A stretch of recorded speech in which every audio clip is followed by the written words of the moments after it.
안녕하십니까 시청자 여러분. 저는 중앙일보에서 국방부를 출입하고 있는 이철재입니다. 이번 KF-21의 최초 야간 공중급유 성공은 어떤 기술적 의미가 있다고 보시나요? 예, 지난 4월에 방위사업청이 영상을 하나 공개했는데 KF-21 CG의 4호기가 KC-330 시그너스라고 해가지고 우리 공군이 보유하고 있는 공중급유기가 있습니다. 공중급유기로부터 야간에 공중급유를 받는 동영상을 공개했는데요. 공중급유라는 것은 KC-330의 급유막대가 있습니다. 이렇게 쭉 나오는 급유막대를 KF-21의 공중급유 연결부가 있는데 위쪽에 있습니다. 여기다 이렇게 딱 집어넣어서 두 비행기가 하늘을 날고 있는 상태에서 급유를 하는 겁니다. 그러니까 연료를 공급하는 것인데 이게 상당히 어렵습니다. 왜냐면은 난기류가 생기기 때문에 두 비행체가 가까이 있으면 난기류가 생기기 때문에 이 자세를 계속 유지해야 돼. 이게 상당히 어렵고 기술적 난이도도 있는 겁니다. 근데 그런데다가 어둠이 있는, 그러니까 야간이라는 것은 빛이 안 보이는 어두운 상태에서 시야가 제한됐는데 이런 어려운 상황에서도 단 한 번만에 성공했다는 거, 이게 대단한 일이죠. 그러니까 그리고 공중급유라는 것은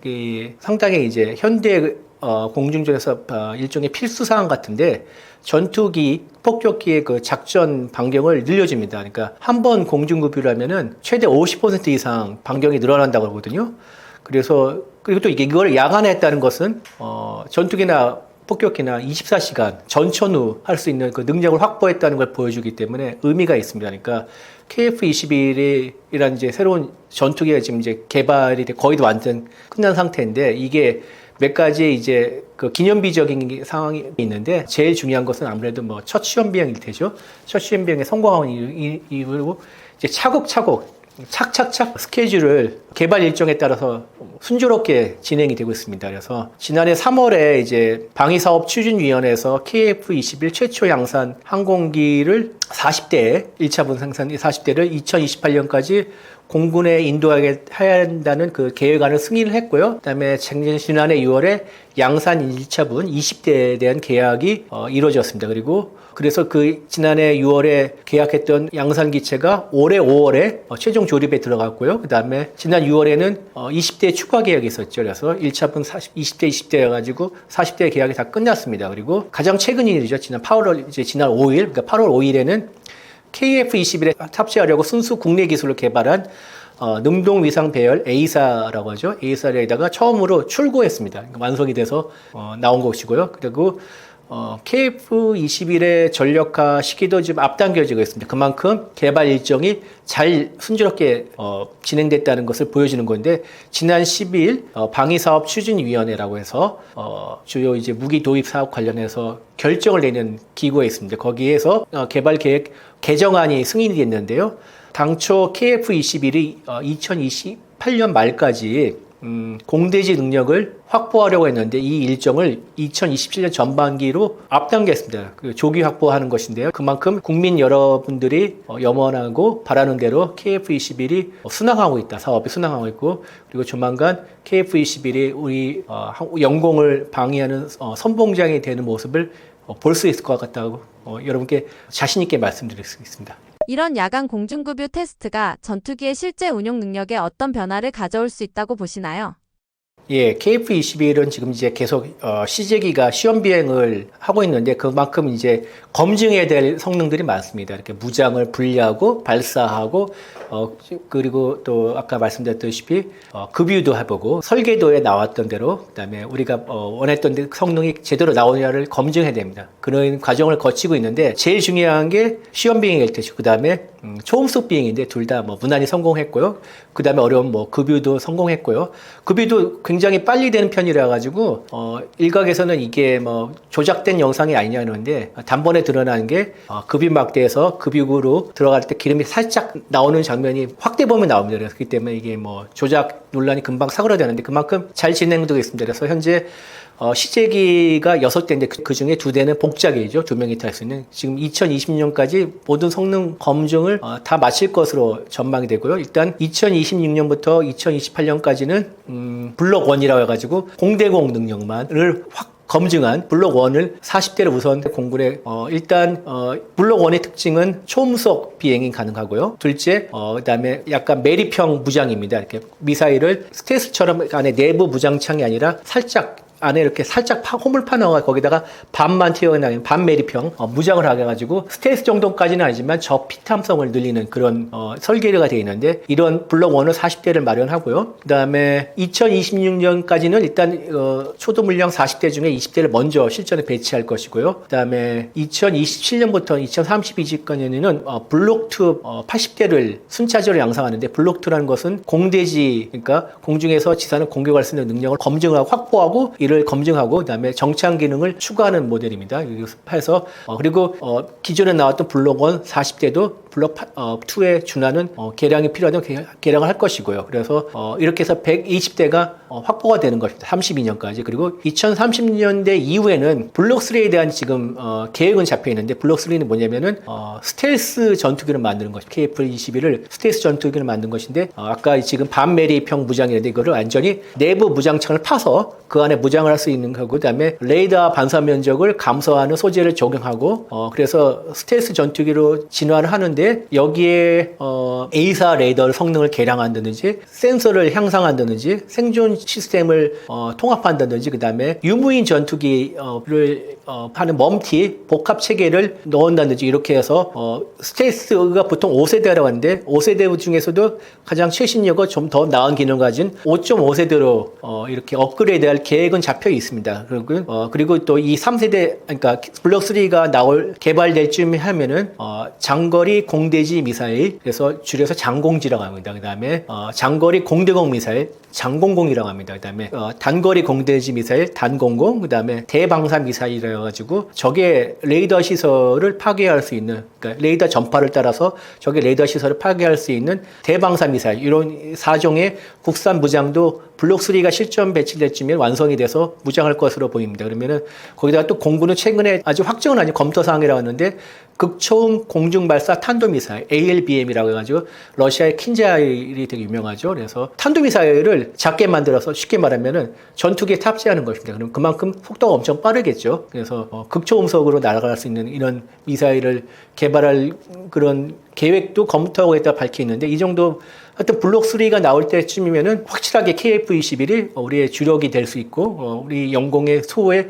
선봉장이 될 수 있겠죠. 그러나 약간 이론이 있는 게 지금 이제 미국의 이제 F-41을 비롯해서 F-47을 비롯해서 유럽에서 이제 두 개의 6세대 전투기 계획이 잡혀 있지 않습니까? 그래서 우리가 5세대 그러니까 KF-21 블록 3를 뭐 KF-21 EX라고도 하는 이런 부르기도 한데 KF-21 EX로 하지 말고 바로 그냥 6세대로 넘어가자 이런 의견도 나오기 때문에 현재 뭐 어떻게 될지는 확정이 돼 있다고 말씀드리기는 좀 어렵습니다. 그래서 이거를 이제 관계 당국이 한번 검토를 해보겠죠. 6세대로 바로 넘을 것인가 아니면 5.5세대를 거쳤다 갈 것인가를 하는데 6세대는 되게 기술적 난이도가 높고 아직 우리가 그걸 개발 5세대도 제대로 검증 건데 바로 6세대 나갈 것에 대한 자신감도 없는 상태이기 때문에 좀 개인적으로 좀 힘들지 않을까 생각하는데 하여튼 그런 논의도 있는 게 사실입니다. 그래서 우리 공군은 이제 이런 같은 계획에 대해서 120대의 KF-21을 확보해서 영공 방위의 핵심 전력으로 삼는다는 구상을 갖고 있는 상태입니다. 최근 UAE 국방차관이 KF-21 시승에 직접 나섰는데요. 이런 행보는 어떤 의미가 있다고 보시나요? 이브라임 나세드 모하메드 알 알라이 참 이름이 길죠. 아랍 국가에서 이름이 좀 깁니다. 그런데 아랍에미레이트의 국방차관이죠. 이 국방차관이 한국을 방문해서 5일에 안규배 국방부 장관을 만나고 6일에는 국방부에서 이두희 국방부 차관이랑 한 UAE 차관급 운영회의를 했는데 이게 여기서 이제 양국의 방산협력을 논의했는데 이게 13차 회의입니다. 이게 어떻게 생겼냐면은 문재인 정부 때 이명박 정부의 그때 유럽 아랍에 수출하면서 거기에 뭐 비밀 협약을 맺었다 이런 내용을 터뜨리면서 외교 참사가 일어날 뻔했습니다. 그래서 그때 급히 막으면서 만든 협의체가 차관급 운영위원회인데 양국의 외교부 또는 국방부 차관들이 만나서 외교안보 현안에서 논의하는 자리거든요. 하여튼 요걸 했는데 특이한 일정이 사천 기지를 이제 7일날 방문해가지고 알 알라이 차관이요, KF-21 CJ기 복작이죠. 복작이 뒷자리석에 앉아서 탑승을 했습니다. 그리고 바로 뒤에 이제 FA-50에 탑승한 이영수 공군 참모총장이 함께 이제 우정비행, 두 대가 나란히 하는 우정비행이라는데 이걸 해놓는데, 알알라이 차관이요, F-16 조종사 출신입니다. 그래서 전투기 조종사고요. 나름 그 아랍에미리트에서 군부 실세로서 영향력이 큽니다. 그러니까 알알라이 차관에게 탑승 기회를 준 것은 KF-21을 우리가 KF-21을 아랍에미리트 UAE에다가 세일즈 마케팅을 하는 그런 차원의 행위라고 볼 수가 있죠. 근데 아랍에미리트는 트럼프 일기 때 F-35를 미국으로부터 구매하려는 계획이 있었습니다. 그런데 이스라엘이 반대를 해서 이 계획이 무산이 됐고요. 그래서 분명히 그 5세대 스텔스 전투기에 대한 수요가 갖고 있습니다. 갖고 있고 필요성도 있고요. 그래서 아랍에미리트가 한국의 KF-21 사업에 대해 매우 큰 관심을 갖고 있고 이전 정부에서도 여러 차례 그 KF-21에 대한 그 설명회를 열어달라 비공개로 요청한 적이 있고요. 그렇기 때문에 이번에 알라이 차관이 아랍에미리트 본국으로 돌아가서 어떤 보고를 했는지 알 수는 없으나 상당히 긍정적인 평가를 했다면 양국이 KF-21 관련해서 협력을 할, 그리고 우리가 KF-21을 수출할 가능성이 더 커지지 않을까 기대하고 있습니다. 이번 시승을 통해 UAE 측은 KF-21의 어떤 능력에 특히 주목했다고 보시나요? 아무래도 조종사 출신이니까 기본적인 비행 성능을 점검했을 것이라고 생각할 수가 있습니다. 그러니까 꼼꼼하게 기동성을 한번 평가할 것이고요.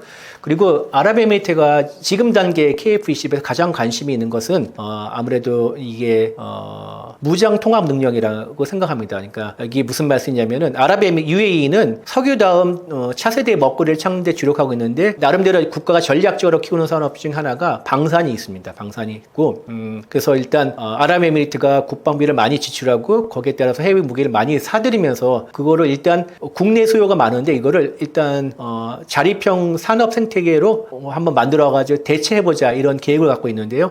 그래서 정부 주도로 방산 전략을 본격화하고 그다음에 이를 위해서 다국적 기업이라든지 그다음에 해외 다국적 기업이라든지 아니면은 뭐 스타트업들에 대한 투자도 늘리고 있고 현지 투자와 공동 생산을 유도하고 있는 이런 상황입니다. 그래서 아랍에미리트의 꿈은 중동 지역의 방산 허브로 거듭나는 거겠다는데 그래서 제가 이제 LIG 넥스원의 판교 하우스 한번 가봤는데 취재 때는 가봤는데 거기에 중동 사람들이 꽤 있더라고요. 그렇게 물어보니까 아랍에미리트에서 온 인력들이라고 합니다. 그래서 이들이 보면 얘기를 들어보니까 MIT 같은 이제 해외파 고급 인력들이 많다고 하는데 그들이 와서 이제 기술 협력을 받고 있는 모습들을 볼 수 있습니다. 그만큼 국가에서 정책적으로 밀어지고 그다음에 아랍에미리트에서 엣지라는 그 방산 전문 그룹이 있는데 거기서 R&D부터 설계, 개발, 수출까지 모든 일관화를 이루어가지고 지금 무기를 적극적으로 개발하고 있습니다. 그래서 아랍에미리트가 엣지가 중심으로 개발하고 있는 각종 그 항공 무장들을 KF-21에 통합할 수 있는지를 알아보는데 아마 그게 가장 큰 관심사항이 아닐까 제가 추정을 합니다.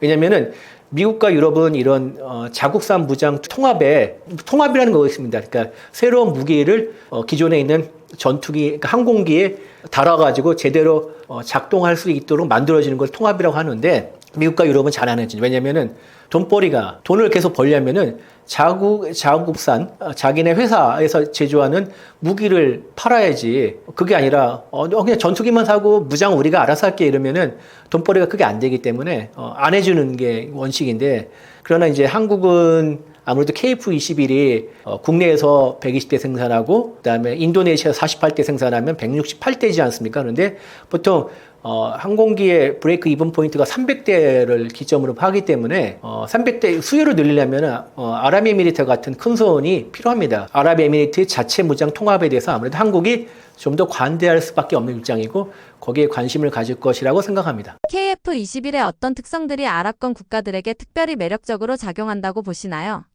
아직은 큰 메리트가 없습니다. 왜냐면은 공대공 능력을 갖춘 블록 1도 완성이 안 된 상태이기 때문에 그리고 그렇기 때문에 공대지 능력을 이제 확보한 블록 2부터는 본격적으로 입지를 할 것으로 전망합니다. 그리고 특히 스텔스 기능을 갖춘 블록 3가 완성될 경우에는 그때부터는 많은 아랍권 국가들 특히 돈을 갖고 있고 스텔스 수요를 갖고 있는 사우디아라비아나 UAE가 적극적으로 임할 것이라고 예상합니다.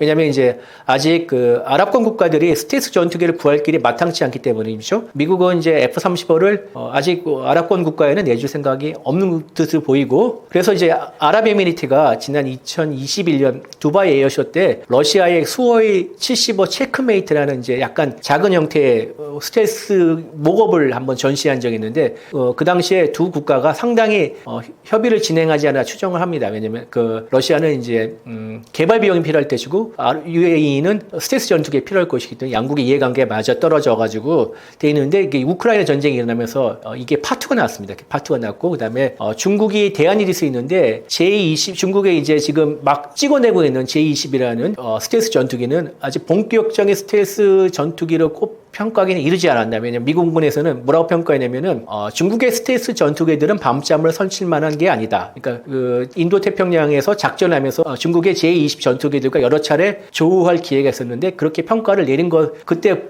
확인해 보니 스텔스 능력이 생각보다는 별로지 않았나 이렇게 추정할 수가 있죠.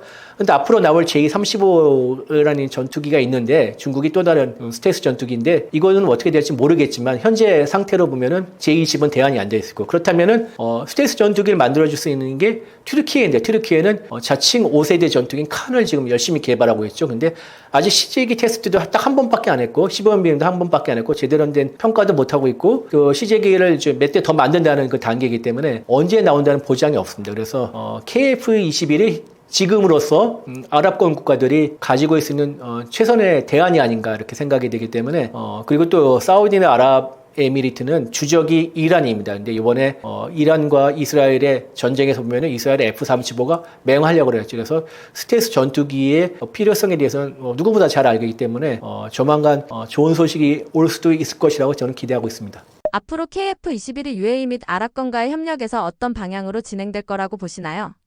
앞서 특히 아랍에미리트가 또 사우디아라비아도 방사를 차세대 먹거리 생각하기 때문에 KF-21을 수출할 경우에는 아랍권을 수출할 경우에는 맞춤형 모델 개발과 함께 기술 이전 확대를 요구할 가능성이 크다고 생각합니다. 그래서 그리고 우리가 그러면은 현지 생산도 요구할 수도 있을 가능성이기 때문에 우리가 그러면은 개발 비용을 좀 보전하는 그런 방향으로 협상할 가능성이 크다고 생각합니다. 그리고 특히 아랍에미리트는 중요하게 생각하는 게 안전보장입니다. 특히 아랍에미리트는 나라가 작고 그다음에 군사력은 나름 충실히 갖추고 있지만 워낙 나라의 규모가 작기 때문에 외국과의 협력을 통한 안전보장을 요구하고 있습니다. 그래서 우리가 바카라의 원전을 팔면서 어느 정도 안전보장한다는 비밀협약을 맺었다는 파문이 있지 않았습니까? 이명박 대통령 때.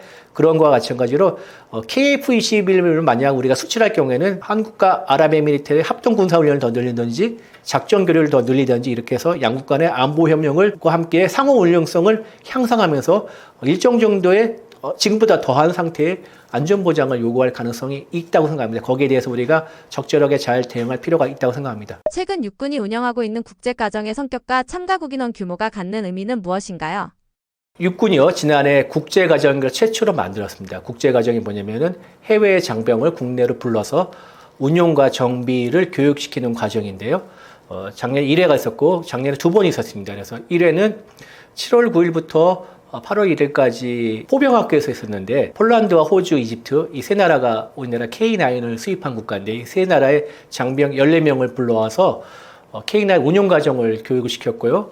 후반기는 또 11월 18일부터 3주간 있었는데 이번에는 K9과 K2를 기본과정, 정비과정 그러니까 모두 4가지 K9 기본과정, 정비과정, K2 기본과정, 정비과정 4개 과정을 추가로 개설해가지고 3개 과정 개설 추가로 4개의 과정을 운용했는데 이번에는 나라가 더 많았습니다. 아까 말씀드렸던 폴란드, 호주, 이집트뿐만 아니라 로마니아, 카타르, 튀르키예, 베트남 추가해가지고 7개국 35명이죠. 1회 과정보다 2배가 늘어나는데 카타르는 K2나 K9을 구매를 안 한 국가죠. 그러니까 잠재적인 구매 대상 국가죠. 그리고 지난달 1일부터 25일까지는 3차가 있었는데 3차 국제운영관 이제 4주간 이제 대전과 전남 장성 일대에서 이번에는 6개국의 70명 루마니아, 폴란드, 호주, 베트남, 이집트, 튀르키예 외국군 장병이 참가해서 역대 최대 규모로 열렸습니다. 그래서 기존의 교육과정이 3주였는데 이번 교육과정은 4주로 늘어났고요. 그다음에 이게 이제 참가국들의 요청을 반영한 거고요. 늘어난 기간 동안에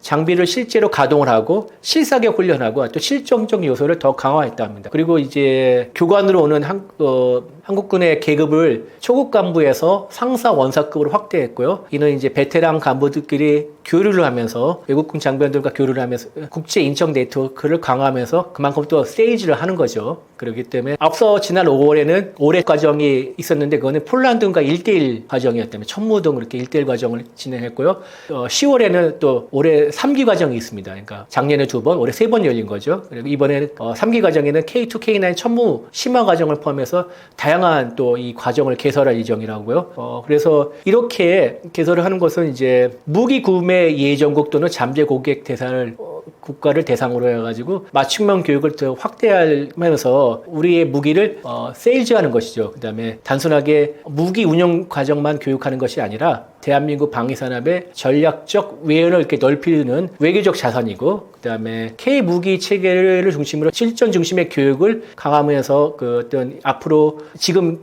이미 무기를 샀던 국가나 앞으로 살 국가의 만족도를 높이면서 그래서 우리의 K 방산의 글로벌 경쟁력을 높이는 이런 기회라고 생각합니다. 그래서 교육을 통해서 신뢰를 쌓게 될 경우 실제 구매로 이어질 수가 있습니다. 그래서 이게 한번 일어났던 게 우리가 이제 K9의 첫 수출 국가가 튀르키예인데 튀르키예가 나토의 회원 국가입니다. 그래서 나토 회원 국가들은 병가별로 자주 모임을 여는데 이때 튀르키예의 포병 장교들이 K9 거기서는 이제 자국산이라고 얘기를 하죠. 어쨌든 간에 K9 수출 기술을 우리가 수출한 건데 이 K9 자랑을 많이 했습니다. 그래서 이게 상당한 세일즈 포인트가 세일즈가 되어가지고 노르웨이라는 이런 나토 국가들의 추가적인 구매로 이어지는데 큰 도움이 됐다고 합니다. 특히 K2 전차와 K9 자주포 합동 교육이 눈길을 끄는데요. 그 효과와 성과 그리고 외국군 장병들의 반응은 어땠다고 보시나요? K9의 경우는 베스트셀러죠. K방사의 최고 베스트셀러죠. 뭐 전 세계 155mm 자주포 시장에서 거의 뭐 마켓 쉐어가 절반 이상이니까 과반이니까요. 그래서 베스트셀러고 K2는 이제 막 수출을 시작한 유망주 입장입니다. 이런 위치를 가지고 있는 무기인데 일단 K2와 K9의 합동 작전 과정에서 상호 연계성과 상호 지원 역량이 이 교육을 통해서 각 나라로 왔던 외국 해외 장병들이 깊이 인식할 수 있고 이런 점이 부각이 될 수 있습니다. 그래서 K9은 이제 많이 팔렸지고 K2는 앞으로 많이 팔릴 유망주였을까. 그래서 K9과 K2의 끼어 팔기 이런 또 마케팅을 할 수 있는 자리가 될 수 있고요. 그다음에 특히 이제 K9과 K2의 첨단 성능과 조작의 효율성들을 이번에 해외에서 온 장병들이 아주 긍정적으로 평가했다는 후문입니다. 그래서 합동종 수행을 제일 현대전에서 가장 중요한 게 여러 병과 무기의 합동으로 전투를 치를 수 있는 능력인데 교전 능력인데 이게 K9과 K2가 이 합동전에서 용이하다는 이런 피드백을 긍정적 피드백을 많이 받기 때문에 특히 K9의 경우 사격이 정확하다, 멀리 정확히 쏠 수 있다. 그다음 K2의 이 또 현란한 기동성에 대한 찬사가 이어졌다는 후문입니다. 그래서 교육 참가국들이 앞으로 이제 한국과의 방산 협력과 그리고 공동 연구 개발에 대한 관심이 늘어날 것이고 이것은 앞으로 이제 수출에 아주 긍정적인 영향을 미칠 것이고 그리고 한국은 이제 물건을 파는 것에 그치지 않고 사후 관리에 대해서 신경을 많이 쓰고 있는 나라다 이런 인식이기 때문에 K9 같은 경우는 유저 클럽이 있습니다. 그러니까 뭐 팬클럽 비슷한 거랑 유저라고 되는데 이게 그러니까 K9의 운용 국가들이 1년에 한 번씩 모여서 운용 노하우도 서로 이제 공유하면서 친목을 도모하는 이런 자리인데 이게 이제 마케팅 수단으로 아주 톡톡한 효과를 보고 있고 앞으로 K2 수출이 더 많이 이루어질 경우에는 K2 유저 그룹도 생길 것이라고 생각합니다. 최근 베트남의 K9 자주포 도입이 확정되었는데요. 공산국가로의 첫 K방산 수출이라는 점에서 어떤 의미가 있다고 보시나요? 예, K9 자주포는 말씀드렸듯이 전 세계적인 베스트셀러인데 베트남이 공산국가로 이를 도입했다는 것은 공산권 국가에서도 뭐 K9의 우수성을 인정했다는 의미도 있지만은 베트남이 공산권 국가로서의 의미보다는 동남아시아 아세안의 핵심 국가이기 때문에 동남아시아의 교두보를 확보했다는 의미도 있고요. 베트남은 이제 공산당의 일당치하의 공산국가는 맞지만은 경제 개방과 국제 협력을 통해서 이렇게 외국과의 교류를 늘리고 있기 때문에 한국이 이제 공산국가의 K방산을 수출하는 초기 사례에서 의미를 갖고 있는 것은 베트남 입장에서는 기존에 이제 무기의 주요 수입국들이 러시아 위주였는데 앞으로 한국이 그러니까 무기의 대체 공급자로서 입지를 다질 수 있는 이런 또 그리고 더 높일 수 있는 가능성을 시사하고요. 그리고 베트남은 중국과의 지정학적으로 이제 뭐 분쟁, 영토 분쟁이 갈등이 있을 수 있는 국가이기 때문에 한국이 K9 자주포 도입은 앞으로 베트남의 국방 현대화에 있어서 한국과 베트남의 협력이 더 강화할 수 있고, 그러니까 베트남의 무기들은 러시아제이고 되게 낡았습니다. 오래됐고, 그다음에 최신이 별로 없는데 이걸 다 현대화를 해야 되고, 근데 베트남이 이제 경제를 개방하면서 경제를 개방하고 경제 발전하면서 어느 정도 여력 갖췄기 때문에 이제 새로운 무기를 사들일 판이고, 그럴 때 우리의 K 방산이 주요 입지를 탄탄하게 갖추면은 베트남 시장에서 상당한 위치를 가질 수 있고요. 그다음에 베트남은 공산당 서기장이 지난 11일에 이재명 대통령과 정상회담을 했죠. 회담을 열었죠. 그리고 두 나라는 한 베트남 포괄적 협력 동반자 관계를 이기 때문에 앞으로 동남아시아에서 이 방산 협력뿐만 아니라 다양한 협력을 특히 외교, 경제뿐만 아니라 외교 안보, 정치에서도 전략적인 협력 관계를 늘릴 수 있는 이런 기회를 마련했다고 생각할 수 있습니다. 단순하게 무기 수출로는 끝이는 문제가 아니다. 이렇게 말씀드릴 수 있습니다. 또 베트남이 K9 도입을 결심한 배경에는 중국과의 국경 갈등이 있다는 분석이 나오는데요. 어떻게 보시나요? 예, 지금 베트남과 중국의 관계는 상당히 미묘한데 원래는 되게 좋았습니다. 그러니까 베트남이 제2차 세계대전이 끝나고 난 다음에 식민 정주국인 이제 프랑스로부터 독립하기 위한 독립전쟁을 펼쳤고, 이후에 통일하기 위해서 미국과 상대로 전쟁을 펼치는 이 과정에서 중국의 도움이 엄청 컸습니다. 중국이 무기의 상당수를 거의 대부분을 지원해줬고요. 그다음에 물자도 지원해주고, 훈련도 해주고, 뭐 하여튼 중국의 도움이 상당히 컸습니다. 그래서 그런데도 베트남이 통일이 되고 난 다음에 1979년 2월 17일부터 3월 16일까지 두 나라가 전쟁을 벌였습니다. 중국 입장에서는 베트남의 은혜를 원수로 갚았다고 생각할 텐데, 베트남 입장에서도 나름대로 이유가 있습니다. 일단 베트남은 중국에 대한 역사적 감정이 안 좋습니다. 그러니까 중국이 베트남을 속국을 하거나 아니면 자국 영토에 편입한 사례도 있었고, 거기에 대해서 베트남 끊임없이 독립투쟁을 벌였었고요. 그다음에 베트남이 통일을 하고 난 다음에 남베트남, 월남이라고 하죠. 월남의 화교를 재산을 몰수하고 추방한 일이 있었습니다. 그리고 깜라인만이라는 그 지역에 소련 해군의 주둔을 허용했죠. 그 당시에 70년대 말이면은 중국과 소련 관계는 상당히 안 좋았고, 사실 적대시한 관계이기 때문에 중국 입장에서 상당히 껄끄러운 조치죠. 그리고 베트남이 1979년에는 지금 캄보디아를 침공한 상태였습니다. 캄보디아는 중국과 관계가 좋았고 중국이 나름대로 영향력을 행사하는 국가라고 생각했기 때문에 이 모든 것이 다 중국을 하여금 베트남을 손을 발칠 수 없다. 그러니까 덩샤오핑이 그 당시에 미국을 방문하면서 카터 대통령에게 베트남의 엉덩이를 때려 선봐줘야 된다. 버르장머리를 거쳐줘야 된다. 이런 표현했는데, 그럴 필요성이 있었고, 그래서 결국 전쟁을 해줬습니다. 그래서 당시에 베트남군의 주력이 상당수가 거의 대부분이죠. 뭐 상당수가 아니라 거의 대부분이 캄보디아 방면 나가 있기 때문에 중국 베트남 전쟁에서는 민병들이, 그러니까 우리 말하면은 예비군들이 많이 치렀죠. 그리고 상당수의 여자 민병들이 많이 활약을 했습니다. 그래서 그 중국 베트남 전쟁을 상징하는 장면 중 하나가 베트남의 여자 민병 한 명이 이 소총을 들고 수많은 중국군 남자 포로들을 이끌고 가는 장면이 있습니다. 이게 그 장면이 아주 인상적인데, 하여튼 뭐 침공이 시작된 지 3주가 조금 안 된 3월 5일에 중국 측이 이제 우리는 전략적 목표를 달성했다 이렇게 일방적으로 선포하고요. 병력을 철수하기 시작합니다. 원래는 중국의 목표는 베트남군의 캄보디아 철수였는데 이걸 이루지 않고 그냥 국경도시 몇 개를 파괴하고, 그 다음에 베트남에 경고를 줬다 그래서 우리는 전략적 목표를 이뤘다, 전쟁의 목표를 이뤘다 이렇게 자체적 평가를 했는데, 전술적으로는 베트남이 이겼다는 평가를 많이 이루고 있습니다. 하여튼 양국은 이후 10년간 국경 부근에서도 계속 충돌을 벌였고요. 1991년 공식적으로 외교 관계를 다시 재개하고 난 뒤에서 이 국경 문제가 끝났습니다. 그런데 나름 이제 이후에 외교 경제 관계 개선하기 노력을 많이 했으나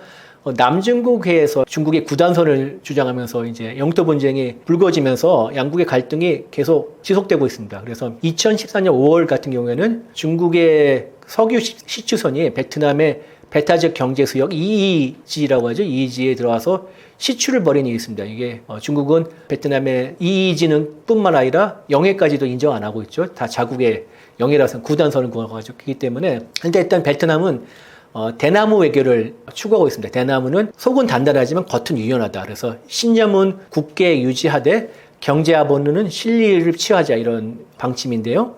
그래서 베트남이 미국뿐만 아니라 중국, 러시아, 뭐 하여튼 모든 진영으로부터 러브콜을 받고 있습니다. 서로 우리가 손잡죠. 그런데 베트남은 경제적 실리는 취하되 절대 중국을 자극하는 이런 조처는 안 하고 있습니다. 그래서 미국의 대중국 포위망엔 가담을 안 하겠다고 분명히 밝히고 있지만은 아까 말씀드렸듯이 그래도 실질적으로 자국을 방해할 수 있는 능력을 키우고 그다음에 무기 현대화를 할 수밖에 없는 현실인데 말씀드렸듯이 대부분의 무기들이 러시아제이기 때문에 러시아는 또 우크라이나와의 전쟁 때문에 국제 제재 상태이고 그래서 상당히 유지부서도 어렵습니다. 그래서 베트남이 K9을 도입한 것은 어떤 방어력을 키우면서 중국에 대한 군사적 압박에 실질적으로 억제할 수 있는 수단을 확보했다는 의미가 있고요. 그리고 K9을 우리가 베트남이 도입했다는 것은 또 동시에 베트남이 자국 안보를 강화하면서 중국에게 어떤 억제의 메시지를 발신할 수 있는 수단으로도 활용할 수가 있다고 개인적으로 생각합니다. 우크라이나 전쟁 이후 유럽 국가들의 국방비 증액 흐름 속에서 한국 방산이 주목받는 이유는 무엇이라고 보시나요? 그 우크라이나 전쟁 이후에 이제 폴란드가 가장 국방력 강화에 거의 올인하다시피 했죠. 그러면서 물론 이제 미국산 무기들 많이 샀지만 한국산 K 방산의 무기들 많이 샀습니다. K2 전차, K9 자주포, 다연장, 천무 다연장, 그다음에 FA50 경공극기 이런 K방산을 대거 채택했는데 그러면서 일부는 또 현지 생산하기로 했죠. 이거는 K방산에 있어서는 어떤 의미가 있냐 유럽의 거점을 확보했다 이런 의미가 있습니다. 교두보를 마련했다. 그다음에 규모의 경제를 이룰 수 있었다. 그래서 향후 투자의 마중물을 마련할 수 있었다. 그리고 그 나토는 집단 안보 군사 동맹이고 그렇기 때문에 상호 호환성을 굉장히 중시합니다. 그래서 지금까지는 미국, 독일, 프랑스 무기가 중심이었지만은 한국도 이제 이 폴란드를 거점으로 이 판에 한번 낄 수 있는 그런 자리를 마련하게 됐고요. 그리고 유럽이 이제 국방비를 지금 GDP 5%까지 늘리겠다고 발표를 했고 앞으로 대대적인 이제 재무장을 할 텐데 폴란드를 사례를 통해서 많은 나토 유럽의 국가들이 한국의 K방산의 제품 무기에 대해서 관심을 갖게 될 수 있습니다. 그리고 한국의 이제 K방산 무기들은 첨단이면서도 워낙 제조업 기반이 잘 가졌기 때문에 그 비용 대비 가성비라 가지고 가성비가 뛰어나면서 또 납기도 잘 지킬 수 있는 우리 배달의 민족이라는 또 이런 자부심이 갖고 있지 않습니까? 그래서 유럽 시장에서 매력적인 대안으로 부상하고 있는 게 현실입니다. 일부 이제 아니죠 대부분의 유럽 국가들은 자기가 이제 무기 체계가 노후화가 기 때문에 신속한 전력 현대화가 필요한데 우리가 납기를 잘 지키는 이런 측면은 큰 강점으로 되어 있습니다. 독일 같은 경우에는 냉전이 끝나고 난 다음에 이런 방산의 생태계가 무너져가지고 지금 다시 되살리고 있지만 이런 최소한 5년이 걸린다고 합니다. 그렇기 때문에 그 틈새를 그 5년의 기간이 걸리기 전에 우리가 상당한 입지를 마련해야 될 필요성이 있고요. 또 그렇게 하고 있는 중이라 생각하고요. 그리고 또 유럽은 무기를 또는 미국산을 하거나 아니면은 또 일부 구동구권 국가들은 러시아산으로 이제 채우고 있는데 이거를 이제 공급망 다변화 전략에 따라서 한국이 어느 정도 그 위치를 파고들 수 있는 여지가 생겼고 공간이 마련될 수 있고요. 그리고 앞으로 유럽과 한국의 방산 협력을 통해서 한국은 이제 유럽의 안정적인 공급 파트너, 그다음에 공동 개발 파트너를 마련할 수로 나설 수 있는 기회가 마련이 됐고요. 다만 유럽이 이제 특히 독일과 프랑스가 유럽 시장을 지키기 위해서 여러 가지 지금 장벽을 쌓고 있습니다. 그 세이프라고 해가지고 유럽의 방위 공동기금이 있는데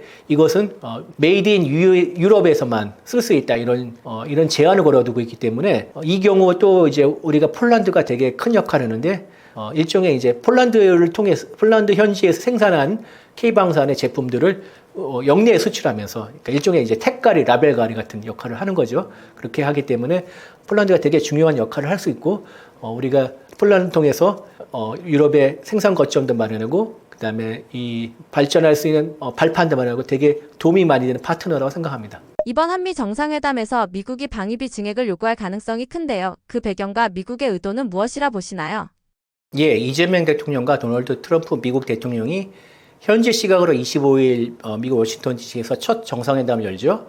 이재명 대통령은 6월 4일 취임 이후에 이제 이틀 후인 6월 6일에 트럼프 대통령과 통화를 했습니다. 그리고 이게 이제 취임을 기준하면 82일 만에 정상회담을 여는 거죠. 그리고 7월 30일 이제 한미 관세 협상이 타결될 때 그때 이제 발표 내용을 보면은 한미 정상회담이 2주 안에 열릴 것이라고 이제 트럼프가 직접 밝혔는데 그보다는 조금 늦었습니다. 25일이면 늦은 건데 거의 이제 약간 한 달 조금 못 미친 시간이 걸린 거죠. 그런데 그만큼 이제 한미 정상회담이 열 때 여러 가지 의제나 이런 걸 조율하는 과정이 어렵지 않았나 이런 추측을 할 수가 있죠.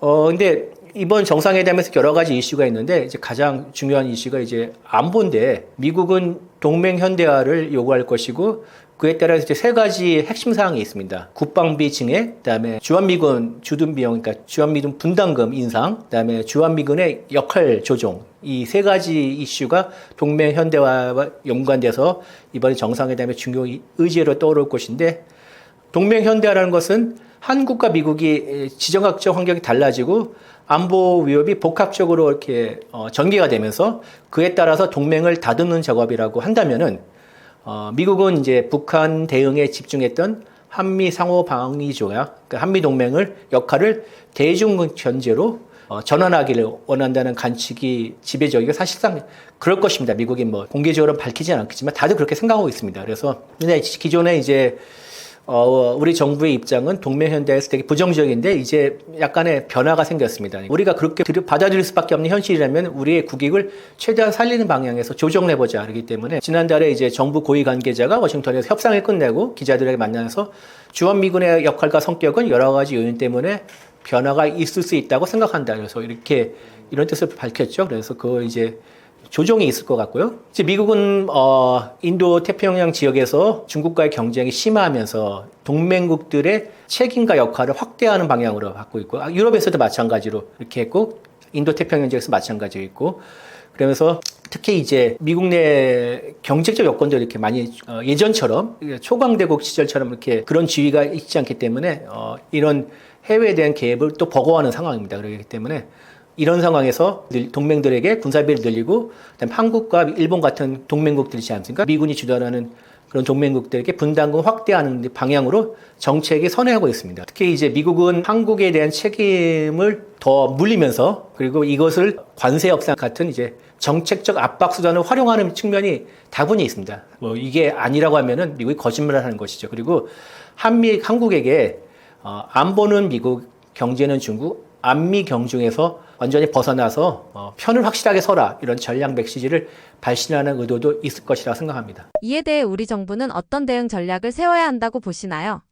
이재명 정부가 출범 이후 이제 실용주의를 내세웠는데 미국의 동맹 현대화에 대한 요구를 인정할 수밖에 없다는 현실을 속에서 국익을 최대한 살리겠다는 이런 입장이라면은 동맹 현대화 아까 말씀드렸다시피 방위비 인상, 그다음에 분담금 인상, 그다음에 주한미군 역할 조정 세 가지에서 각각 다른 어프로치를 실용적인 어프로치를 취해야 된다고 생각합니다. 일단 미국은 국방비 증액에 대해서 미국은 이제 유럽의 나토의 요구한 수준과 동일하게 한국에게 요구할 가능성이 있다고 생각합니다. 일단 나토는 GDP의 5%까지 올리라고 요구를 했었죠. 그런데 이제 현명하게도 나토는 3.5%는 직접 방위비, 1.5%는 간접 방위비로 해가지고 사실상 그 약간 버퍼를 만들어서 그런데 우리도 그런 입장을 취할 가능성이 있는데 캐럴라인 레빗 백악관 대변인이 6월 26일 브리핑에서 이렇게 얘기했습니다. 우리의 유럽 동맹, 나토 동맹국들이 할 수 있다면 아시아 태평양에 우리 동맹 친구들도 할 수 있다. 그러니까 5% 국방비를 받아들일 수 있다. 이렇게 얘기를 했고요. 물론 이제 레빗은 트럼프가 결정한 상황이라고 전제를 깔았죠. 그리고 워싱턴 포스트가 9일 기사에 따르면은 한미 협정 초기 초안이라는 문서를 자기네가 봤는데 트럼프가 한국과의 협상에서 GDP 대비 현재 수준이 2.6%인데 이거를 3.8%로 늘리고 그다음에 현재 28,500명의 주한미군에 대한 분담금을 증액하기를 원하는 것으로 이렇게 나와 있습니다. 그래서 하여튼 이번 국방 예산의 증액은 피할 수 없는 그런 미국의 요구 사항이라고 생각한다면은 이런 전제에서 말씀드리면은 아까 제가 나토를 말씀드렸죠. 5%는 사회적 부담이 크기 때문에 나토는 3.5%와 1.5% 직접적인 3.5% 간접 1.5% 나눴는데 이런 어프로치가 필요하고요. 그다음에 단계적으로 증액하겠다는지 그다음에 R&D에 대한 투자도 우리나라도 국방비를 인정해달라 이렇게 한 거든지 아니면 우리 뭐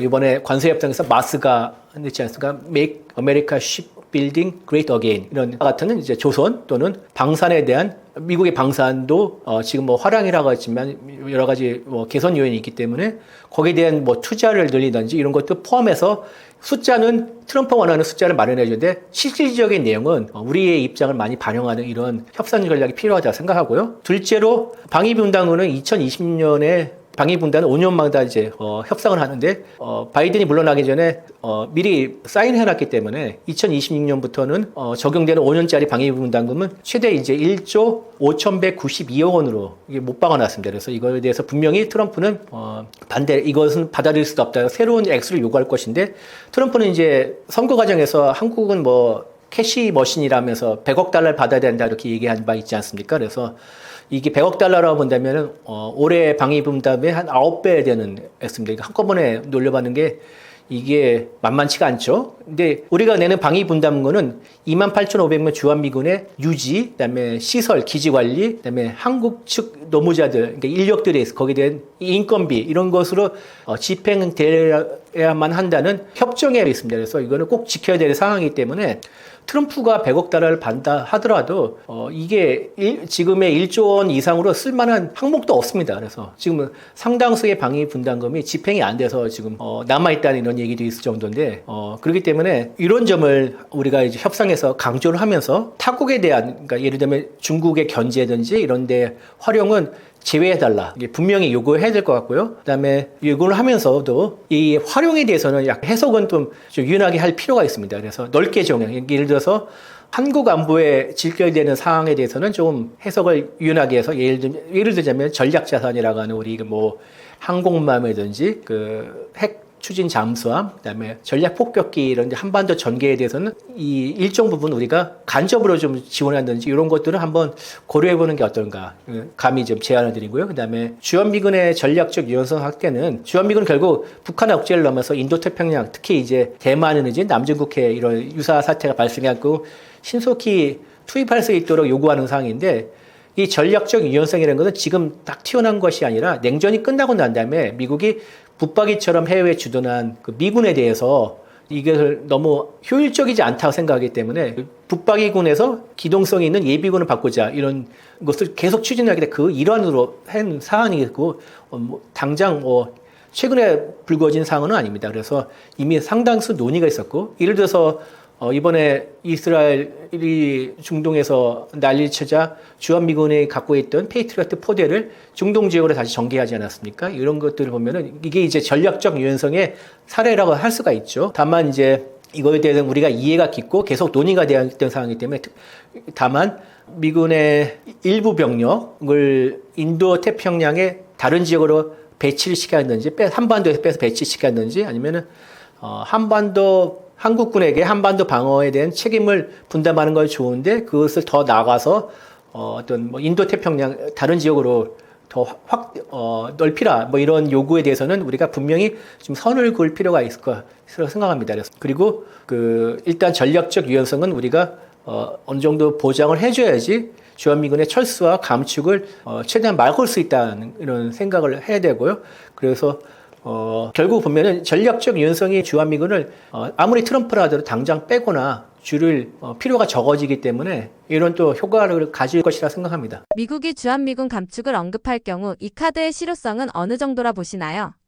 트럼프는 뭐 자기가 협상의 달인이라는 생각하기 때문에 한국과의 이 협상, 특히 이제 동맹현대와 연계한 협상에서는 분명히 주한미군 감축을 얘기할 것입니다. 얘기할 것이고 그것을 우리를 압박을 할 것인데 제가 앞선 질문에 답을 했지만은 전략적 유연성이 보장이 되는 한 주한미군을 지금의 수준 28,500명에서 더 줄이는 것에 대해서는 미국도 내부에서도 트럼프가 밀어붙인다라도 반대의 목소리를 끌 것입니다. 왜냐면은 경기도 평택에 캠프 험프리스라는 주한미군 기지가 있죠. 그 용산을 비롯한 전국에 있는 시설들을 통폐합해서 그걸로 모아놓은 곳인데 이게 이제 세계 최대 해외 미군 기지로 유명하고 그다음에 전략적 위치가 되게 미묘한데 중국의 옆구리를 바로 찌를 수 있는 옆구리를 노리는 비수와 같은 평택에 있습니다. 그러니까 중국 본토와 평택까지 거리가 이렇게 멀지 않고 베이징까지의 거리도 이렇게 멀지 않습니다. 그래서 되게 미묘한 위치에 이 트럼프의 장단과 달리 완전 철수는 미국으로서도 되게 부담스럽습니다. 부담스럽고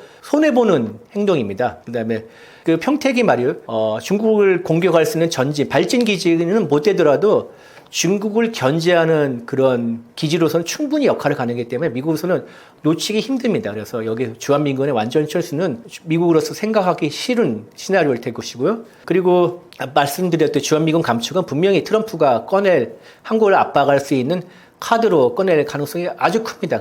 특히 이제 방위비 분담 증액 요구가 트럼프의 뜻대로 이루어지지 않을 경우, 그다음에 이 앞으로 한미 관계에서 약간의 갈등이 조짐이 있을 때, 그럴 때 분명히 트럼프는 주한미군 감축 카드를 들고 흔들 것입니다. 그런데 왜냐하면 이제 우리 정부와 국민에게서 이 주한미군 감축 이슈는 되게 민감하기 때문에 이 레버리지로 충분히 활용할 수 있다고 생각할 수 있겠죠. 그러나 이제 북한의 핵미사일 위협이 날로 커지고 있고 동북아시아의 지역 안보가 지금 불확실한 상황이지 않습니까? 이런 상황에서 미국이 주한미군을 대대적으로 줄이는 것은 전략적 위험 부담이 큽니다. 그래서 미국 내 의회나 군부, 그다음에 전문가들, 그리고 특히 일본과 같은 동맹국들, 그럼 다른 이제 파트너 국가들, 여러 이해관계자들의 반대가 클 것입니다. 그리고 현실적으로 감축을 결정하고 이를 실행하는 것은 어려운 측면이 있습니다. 그래서 실제 감축이 이루어진다면은 한미동맹과 그다음에 이 동북아시아 지역의 안정성에 신중한 아주 큰 영향을 미칠 것이 분명합니다. 트럼프나 아니면 미국의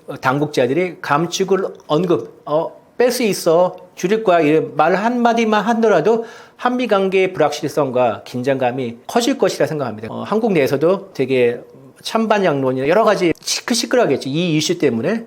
그러나 이제 이거는 미국의 입장에서는 우리가 협상의 우위를 정해서 좋을 거야 이렇게 생각할 수 있지만 장기적으로 본다면은 한미 동맹과 협력 관계를 훼손하고 지역의 안보를 불안정을 가져올 수 있고, 그렇기 때문에 미국 입장에서도 아주 여러 가지를 생각해야 할 요소가 많다고 생각이 됩니다. 그렇기 때문에 결론적으로 말하면은 트럼프는 주한미군 감축을 카드를 흔들 수 있다. 그러나 이거는 소탐대실이다. 이렇게 볼 수가 있습니다. 현재 미국 방산의 핵심 문제는 무엇이라 보시나요?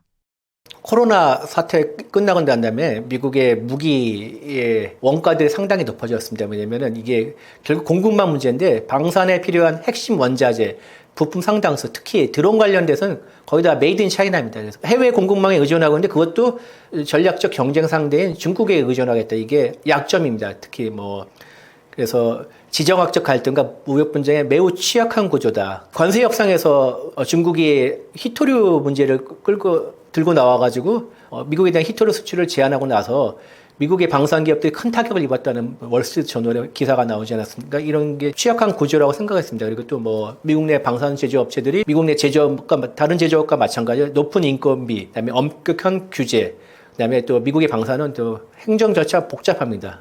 복잡하기 때문에 생산성이 떨어지고 비용이 급증하고 있는 이런 구조적 어려움이 있고, 그다음에 트럼프 행정부가 여기에다가 엎친 데 덮치적으로 관세 전쟁을 펼치면서 방산 수출과 그다음에 해외 부품의 조달 문제, 부정적인 영향을 지금 주고 있고 앞으로 더 커질 것이라고 생각이 됩니다. 그래서 미국의 방산에 지금이야 잘 나가고 있죠. 미국 우크라이나 전쟁 이후에 전 세계들이 지금 군비를 다시 늘리면서 군비 확장을 하면서 미국 무기를 많이 사고 있는데, 또 한편으로는 또 이렇게 위기의 조짐이 보이니까 미국 관련 당국과 방산 업계에서도 어떤 노력을 해야 할 필요성이 있는 상태라고 생각합니다.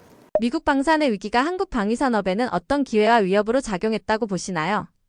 미국의 방산 위기는 한국에 있어서는 양날의 검처럼 이런 측면이 있어요. 기회를 측면을 살펴본다면은 아까 말씀드렸듯이 미국 방산의 그 공급망, 해외 공급망 의존도가 크다는 걸 말씀드리지 않습니까? 그래서 한국이 방산 기업들이 안정적인 공급망 파트너로 나설 수 있고, 아니면 또 대체 공급자로서 나설 수 있는 기회가 열릴 수가 있다, 이렇게 생각할 수가 있죠. 그다음에 미국이 지금 방산 업계가 겪고 있는 기술 혁신에서 문제, 그다음에 생산성 한계를 한국이 보완해 줄 수가 있죠. 특히 한국의 제조업 기반이 잘 갖춰져 있으니까 방산에서 가장 중요한 게 제철, 기계, 화학 이런 것들이 전자 이런 분야였는데 이 네 가지 산업에서 한국의 국제 경쟁은 세계적인 수준이기 때문에 이런 점들을 한국이 충분히 보완해 줄 수 있고 그다음에 스마트 제조 공정, 뭐 디지털 전환 이런 것들에서도 한국의 나름대로 능력을 갖추기 때문에 미국과의 협력 가능성이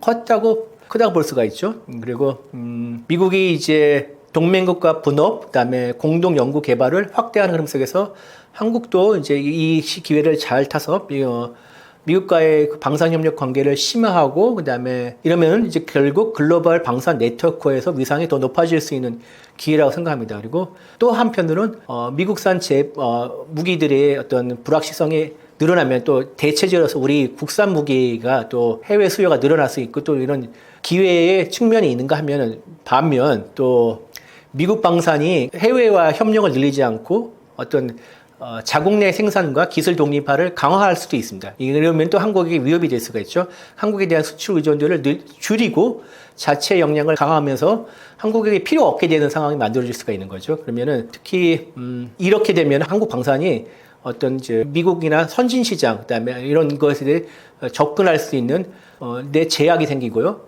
그다음에 전반적으로 불확실성이 늘어날 수밖에 없어서 한국 방산은 위협이 될 수가 있습니다. 그리고 한국의 그 방산 원재료나 부품의 일부 또 특히 첨단 부품일 경우에는 상당수를 미국에서 의존하는 현실 속에서 미국이 이렇게 이처럼 이제 글로벌 공급망에 불안을 일으킨다면은 수급이 불안해지고 또 생산이 지연될 수 있는 이런 일이 벌어질 수가 있습니다. 그래서 미국이 자국 방산 보호를 위해서 무역 장벽을 높이 세우거나 아니면 수출 제한을 하게 된 경우는 우리 방산 업계는 해외에 사업하는데 제약을 받을 수밖에 없습니다. 그래서 미국의 결론을 줄이자면은 미국 방산의 위기는 우리 방산에게 글로벌 협력 확대, 그다음에 시장 진출 증대의 기회를 제공하면서 동시에 기술 의존도를 줄이고 공급망 안정성을 확보하고 그다음에 같은 도전 과제도 함께 안기는 이런 상황입니다. 그래서 우리의 방산은 앞으로 이제 기술 자립도를 더 높이면서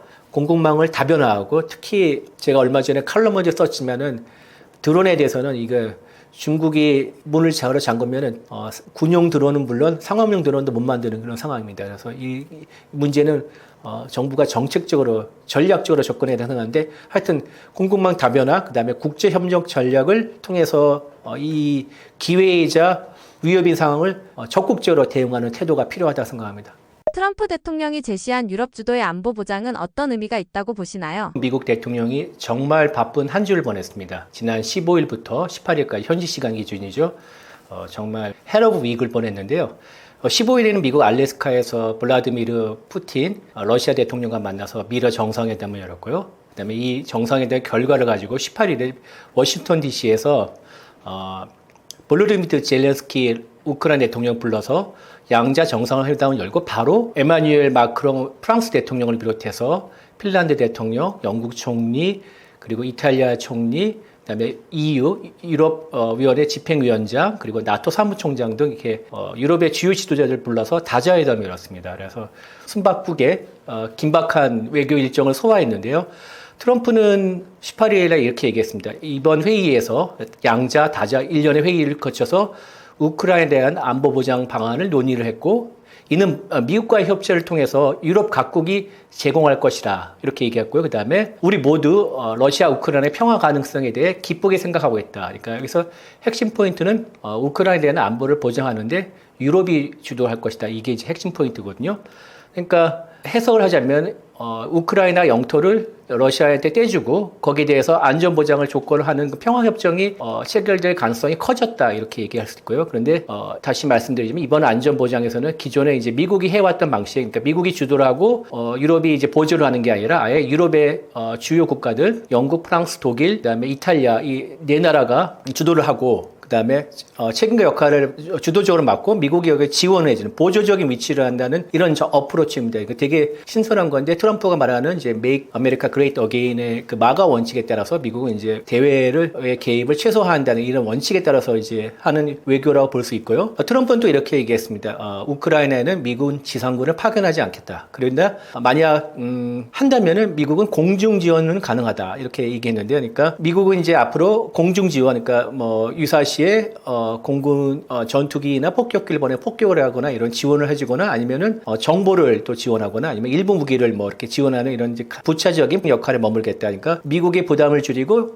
유럽에 더 많은 책임을 넘기겠다는 의미죠. 그러니까 이는 아까 말씀하신 마가의 가치를 이제 외교안보 정책에 적극적으로 실현하는 것인데 미국의 군사비 부담을 경감하고 그리고 국민적 필요를 줄면서 내정에 우선한다 이런 정책을 분명히 보여주는 거죠. 또 이거는 또 이제 동맹의 역할을 확대한다는 이런 방침은 동맹의 역할을 확대해서 지역 안전 보장 체계를 만들겠다는 이런 방침은 앞으로 이제 동아시아 한반도에도 분명히 적용이 될 것이기 때문에 우리에게 주는 의미도 크다고 생각할 수 있겠습니다.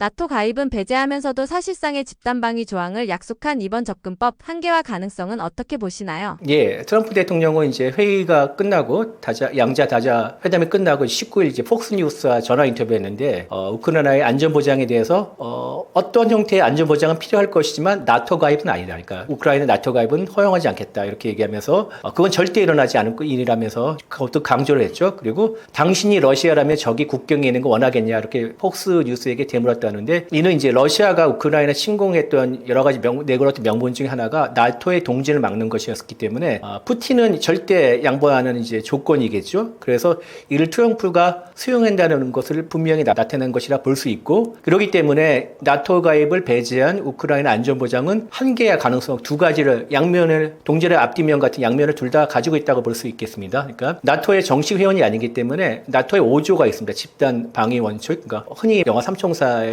빌어가지고 all for one, one for all. 그러니까 한 명이 침공을 당하면 우리 전체에 대한 침공으로 간주해서 전부가 나선다 이런 원칙이 있는데 5조의 적용이 안 받기 때문에 자동적 법적 보호가 불가능합니다. 그래서 이번에 어떤 협의 형태로든 간에 우크라이나에 대한 안전 보장이 마련해진다 해도 이거는 정치적 합의에 머물고 우크라이나 여태까지 구스름을 떨어져 나간 다음에 서방이 개입해 두 번의 안전 보장을 받는데 둘 다 무효화되지 않았습니까? 러시아 침공으로. 그렇기 때문에 우크라이나의 불안감 자체를 없앨 것 같지는 않고 유사시 신속하고 강력한 개입을 보장하지 않는 그런 한계를 갖고 있고요. 그리고 집단 방위는 아니더라도 그와 어느 정도 준하는 유사하는 안전 보장을 제공하겠다는 미국과 유럽의 약속 같은 것도 유행이 유동적일 수 있습니다. 그러니까 즉 이제 유사 사태가 발생해 가지고 그러니까 미국과 유럽의 개입이 군사적 개입이 필요한 상황에서 각 국가의 정치적 상황이나 아니면은 각 국가의 의회 동의 같은 데서 이런 상황에 따라서 쉽게 영향을 받을 수 있기 때문에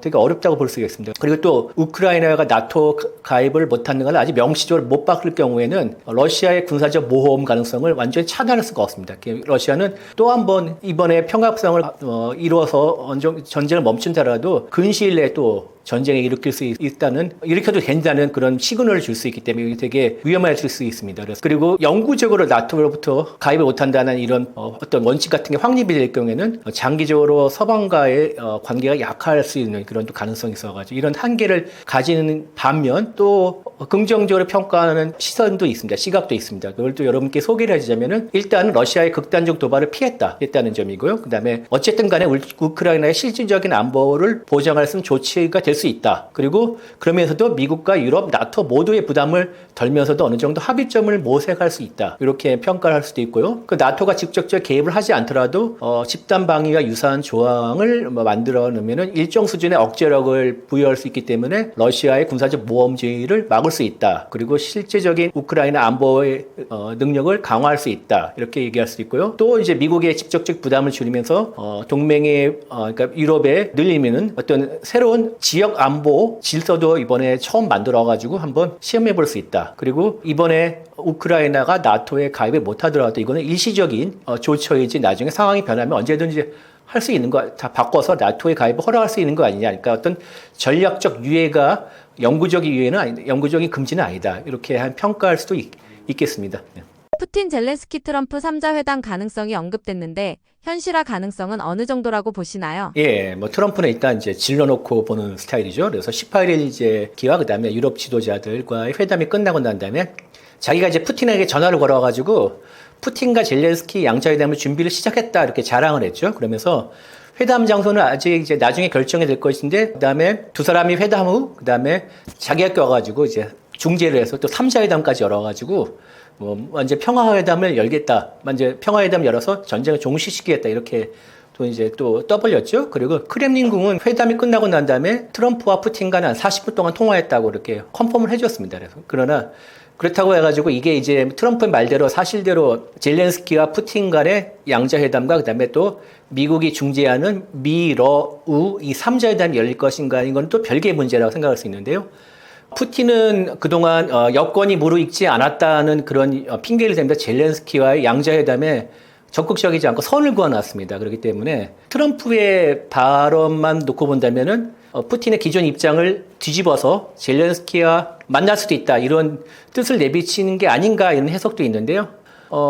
아시다시피 이제 푸틴과 젤렌스키는 서로 양보할 수 없는 원칙이 있습니다. 그러니까 우크라이나에 영토를 내주는 거고, 우크라이나의 입장에서는 젤렌스키 입장에서는 영토를 내주는 것이고, 그다음에 푸틴의 입장에서는 우크라이나 나토 가입 허용하는 이런 건데 이 양 극단을 어느 정도 이제 지금까지 나온 내용을 보면은 우크라이나의 나토 가입은 맞고 비슷한 안전 보장을 제공해주고 대신 우크라이나는 어느 정도 영토를 떼주는 그래서 상당히 근접하다고 봤기 때문에 트럼프의 말이 사실일 가능성도 있습니다. 그러나 트럼프의 중재 의지나 또 강력한 영향력 뭐 이런 거에도 불구하고 양측의 입장 차이가 많이 좁혀졌고 사실 합의에 도달할 수 있을 정도까지 왔냐 이건 분명하지 않기 때문에 좀 더 지켜봐야 될 거고요. 기본적으로 우크라이나와 러시아는 제로섬 게임입니다. 그러니까 한 측의 이득을 보면은 한 측의 손해를 보는 이득을 본 만큼 손해를 보는 이런 관계이기 때문에 중재가 그렇게 트럼프의 말대로 쉬울까 이거는 좀 개인적으로 의문이 가고요. 그리고 우크라이나나 러시아나 미국이나 세 나라 모두 국내의 정치적 여론 그다음에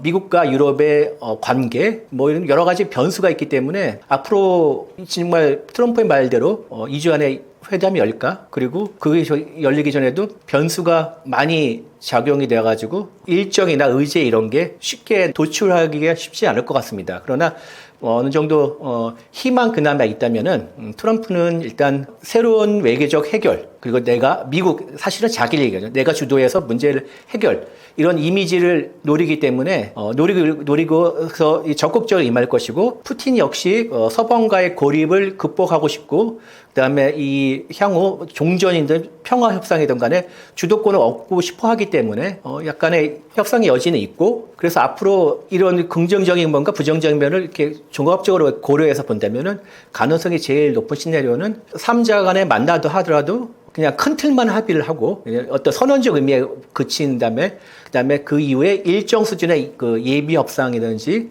어떤 그 실무자급의 협상은 계속 이루어지지 않을까 이렇게 저는 개인적으로 생각합니다. 그러니까 회담의 일단 논의만으로 전설이 지금의 위치에서 동결을 하거나 아니면은 전쟁이 휴전 프레임으로 전환된다. 그러니까 이제 앞으로 휴전 단계에 이런다는 프레임 전환이 됐기 때문에 국제적 기대는 되게 커질 것이고 그러니까 한마디로 말하면은 시작의 끝이 아니라 끝이 시작이 될 것이다. 전쟁이 이렇게 생각할 수 있고요.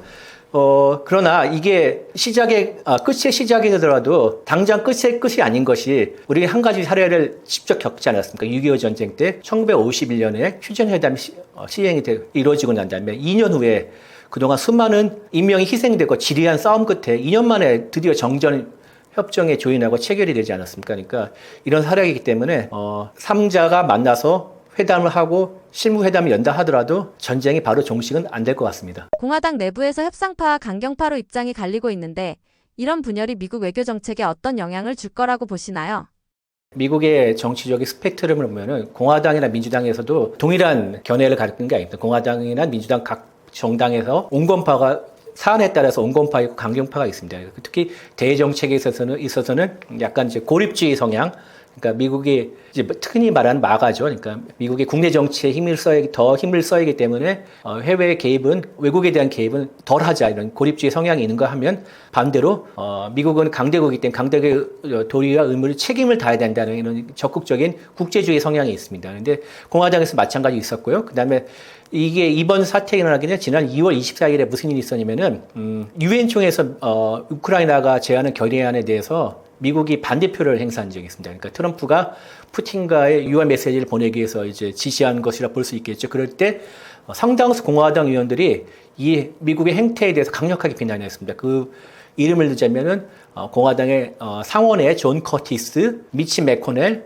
빌 캐시디. 미치 매코넬 뭐 이런 사람들은 되게 공화당에서 유력 인사죠. 그다음에 하원의 돈 베이컨 이런 사람들이 자신의 그 SNS 통해서 비판을 했고요. 그다음에 공화당 의원 중에 상당수가 미국이 우크라이나에 대해 대규모로 군사적 경제적 지원하는 것은 불만을 가지고 있지만은 러시아 푸틴이 침략자라는 이 사실 자체에 대해서는 단호한 입장을 갖고 있는 것으로 알고 있습니다. 그러나 본다면은 트럼프 정부의 러시아 편향을 비판하는 의원들조차 트럼프를 직접 거론해서 공격하지는 않습니다. 이유는 뭐냐면은 그만큼 트럼프가 공화당을 장악한 게 굉장히 크다는 것을 의미하고 그렇기 때문에 거기에 대들지 못하는 거예요. 그래서 트럼프가 주도하는 이제 마가 강경파가 동맹국을 비롯해서 동맹국이나 파트너의 국가들에게 강하게 압박을 하고 미국 중심의 일방주의 뭐 이런 것들 국익 우선 정책, 국익만 내세우는 정책을 펼친다 하더라도 이제 기존의 전통적인 온건파 국제주의자들이 공화당 내 이런 사람들이 동맹과의 공조, 뭐 다자주의 이런 거를 강조하더라도 이런 온건주의 세력은 공화당에서 주류도 아니고 목소리가 약하기 때문에 큰 영향을 미칠 것 같지는 않습니다. 그리고 공화당의 협상파라 하더라도 우크라이나 정쟁의 종식, 그다음에 미국이 부담이 적은 안전보장 조처 마련, 그다음에 그리고 빨리 유럽 문제를 털고 중국으로 집중하자는 이런 전략적인 전환 이런 거에 대해서는 거기에 대해서 반대할 여지가 없기 때문에 트럼프의 협상 결과에 대해서 어떻게 내놓는다면은 거기에 긍정적할 수밖에 없습니다. 그렇기 때문에 이런 점을 좀 주의 깊게 한번 바라봐야 된다고 생각합니다.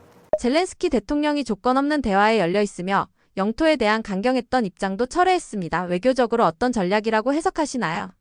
젤렌스키는 18일 트럼프와 양자회담을 마치고 난 다음에 러시아 푸틴과의 양자회담 가능성에 대해 나는 모든 형식의 대화에 열려 있다. 그다음에 첫 만남의 결과에 따라 트럼프 대통령이 참여하는 3자 회담으로 이어질 수 있다. 그리고 푸틴 대통령과 직접 만나 종전의 길을 모색해야 한다. 이렇게 얘기를 했습니다. 그리고 영토 지도를 다시 그리는 것에 동의할 것이라고 취재진이 질문하니까 거기에 대해서 우리는 외교적 방법으로 전쟁을 멈추자는 생각을 지지해왔다, 지금까지.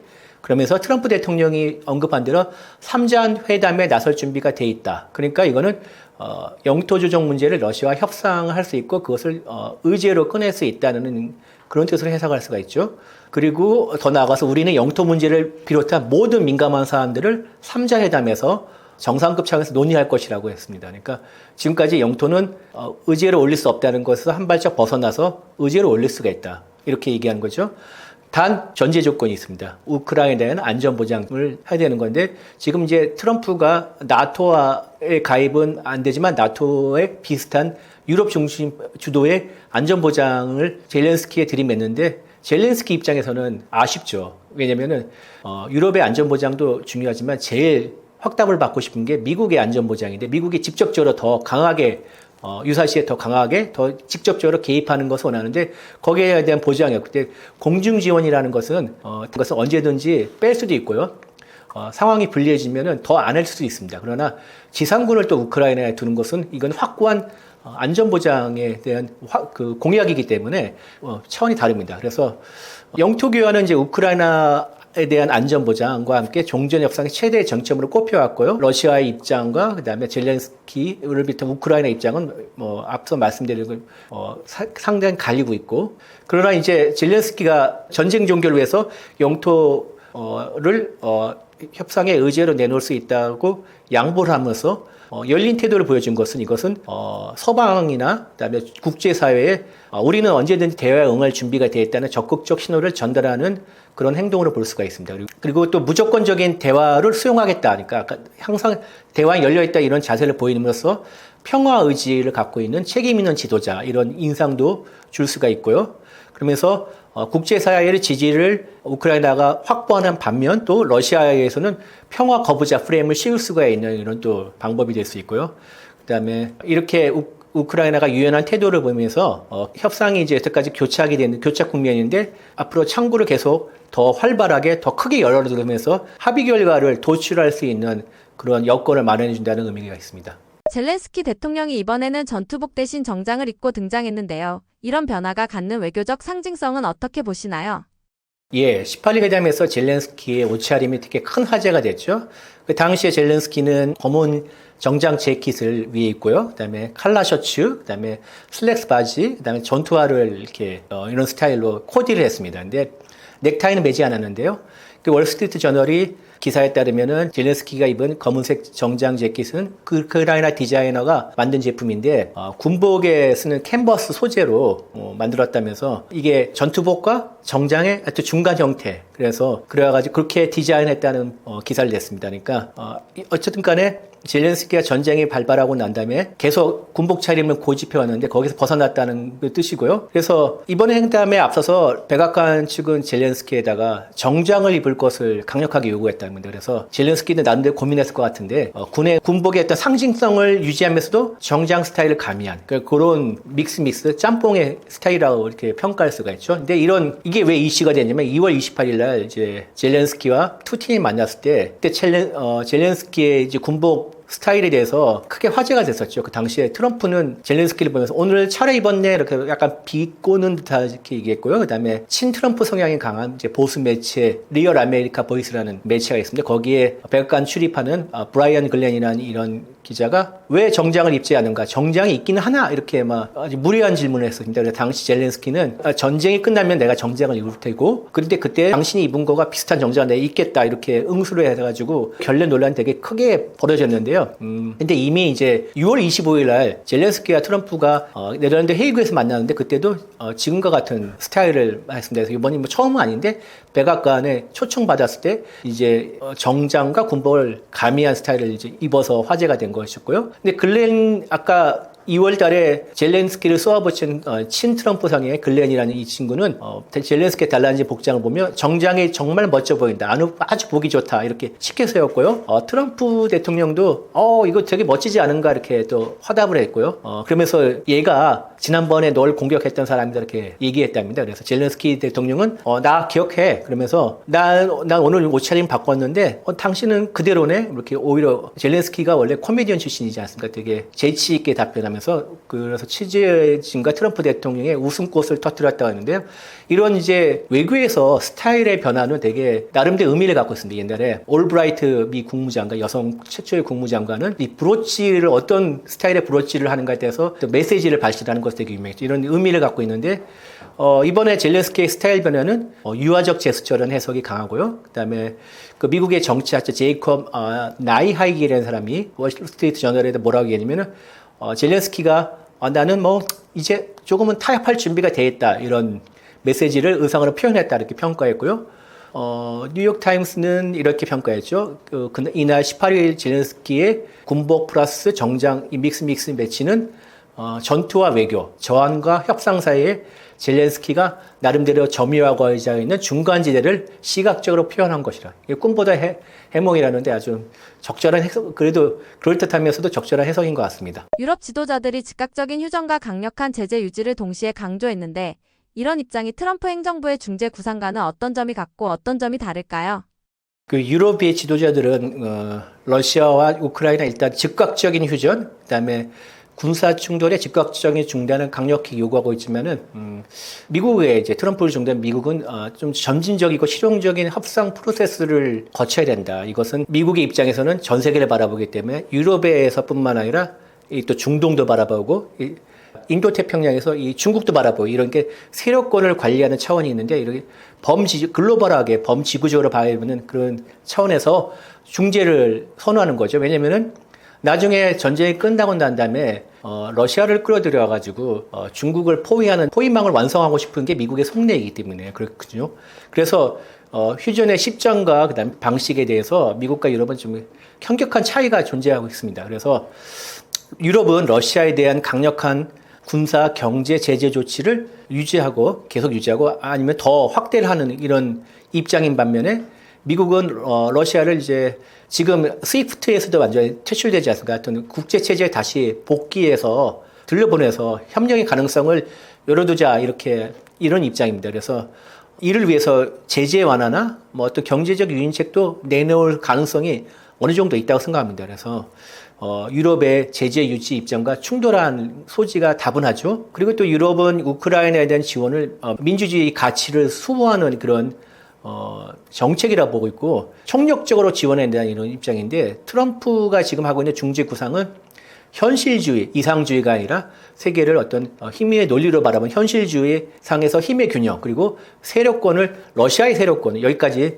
하여튼 최소한 돈바스까지는 러시아의 세력권이니까 거기까지 인정해주고 더 들어오는 건 막자, 이런 쪽에 무게를 두면서 유럽이 갖고 있는 도덕적, 이념적 강경론과 차별화를 하려고 하고 있습니다. 그래서 그러나 이제 두 입장이 많이 다르지만은 모두 장기적으로는 유럽 전체의 평화와 안정을 추구한다는 면에서는 목표가 동일하기 때문에 앞으로 휴전과 평화 협상 과정에서 미국과 유럽이 서로 조율할 가능성이 클 것이라고 생각합니다. 그럴 가능성이 클 것이고요.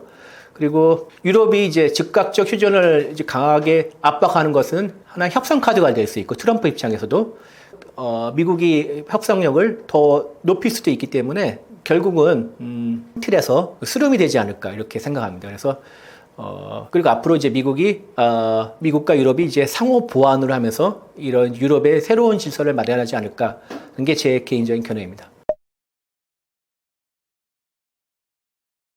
우크라이나 전쟁과 중동 전쟁 이후에 이제 제가 경제 채널에 자주 출연할 수 있는 기회가 마련이 됐습니다. 그래서 여러분들을 가끔씩 이렇게 뵙고 하는데 개인적으로는 되게 좋은 기회라고 생각하는데, 또 한편으로는 세계 곳곳에서 아직도 전쟁이 벌어지면서 그 전쟁으로 수많은 사람들이 다치고 죽는 이런 현실이 안타깝습니다. 앞으로 제가 여러분을 덜 배워도 좋지만은 이렇게 전쟁이 빨리 종식이 되고서 많은 사람들이 평화롭게 살았으면 좋겠습니다. 이게 진짜 제 개인적인 바람이고요. 그리고 한반도도 지금 여러 가지 안보 환경이 많이 좋지는 않습니다.